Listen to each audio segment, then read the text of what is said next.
નર્મદાના સાગબારા ડેડિયાપાડામાં વરસાદી માહોલ જામ્યો છે તો ઉપરવાસની આવક થતા સરદાર સરોવર નર્મદા ડેમની સપાટીમાં પણ વધારો થતા 127.48 મીટર થઈ છે।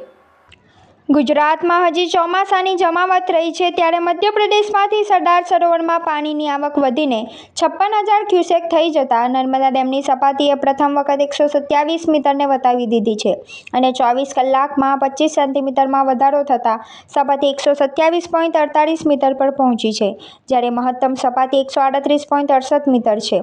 ગત વર્ષે નવરાત્રી દરમિયાન ડેમ 138.68 મીટરની પૂર્ણ સપાટીથી ભરાયો હતો। નર્મદા ડેમમાંથી શિયાળા અને ઉનાળાની સિઝન દરમિયાન ખેતી તથા પીવા માટેનું પૂરતું પાણી આપવામાં આવ્યું હતું। છેલ્લા 2 દિવસથી સરદાર સરોવરમાં ઉપરવાસમાંથી પાણીની આવક ઓછી થવાથી ડેમની સપાટી ઝડપથી ઘટવા લાગી હતી, પણ ગુરુવારે સવારથી ડેમમાં પાણીની આવક વધતા સપાટી વધી રહી છે। મધ્યપ્રદેશમાંથી પાણી આવતા નર્મદા ડેમની સપાટી સિઝનમાં પ્રથમ વખત 127 મીટરને સપાટી વટાવી દીધી છે।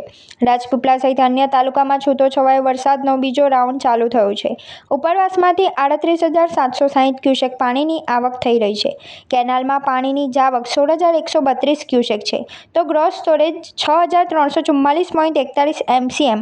ડેમના CHPHના તમામ પાવર હાઉસ ચાલુ કરાયા છે।